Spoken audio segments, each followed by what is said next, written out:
Hi, I'm Katie Olivares, interviewing Orion Foxwood for a children's book about the goddess. So the inspiration for this book was passed to me from Thorn Coyle. I may have told you that. People don't know how to explain what is this goddess to children. So that's the inspiration, and I realized that this book is way bigger than me. Like, what a responsibility to teach a child. And that's just so beautiful. I'm so grateful to be able to get this in the hands of children. So I'm looking at different perspectives of who is the goddess. Oh, beautiful. That's beautiful. For a kid's book. Thanks. For a child's book. That's beautiful. Yeah. And obviously it will help adults too, because then they'll be able to explain it and they'll be able to understand it. Because you know, when we're new on this path, we don't have the vocabulary. That's beautiful. Yeah. So would you like to tell me about your tradition's creation myth, or your favorite creation myth? Well, certainly the creation myth that's discussed in my craft tradition is the one that I love most. Great. Because it really speaks to what they call the ancient one.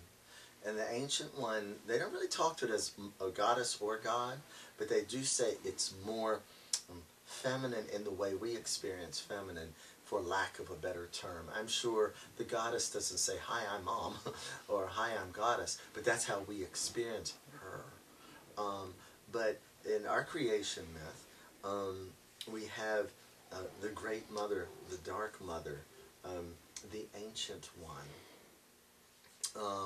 But the ancient one is complete within itself, yet not knowing its completeness because it cannot see its completeness. And out of its unbearable curiosity, drive to learn, the seeking nature of it causes a sort of indrawing inquiry that impregnates herself, and out of which comes the great Star Father.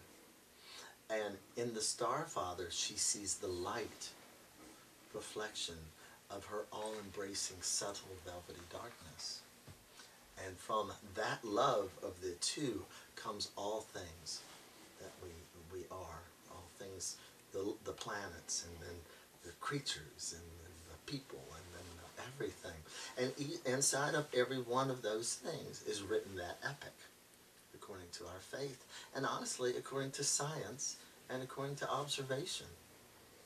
The thing I love about the craft is, at least the craft as I know it, is it's not a religion of observation. It's a religion of revelation. Or rather, it's not a religion of revelation, it's one of observation. A revelatory religion is one where I'm sitting here and an apple hits me on the head. I have a spiritual epiphany and I teach it. And that can work too. But one of revelation is where people observe nature all the time. They observe that life comes out of a woman. They observe that when life is over, that they've sensed feminine presence, or then we give that life back to the woman that gave the woman her body, earth itself. And so there's this constant, but the men caring and caring for, and the woman giving forth, and this dance that happens between.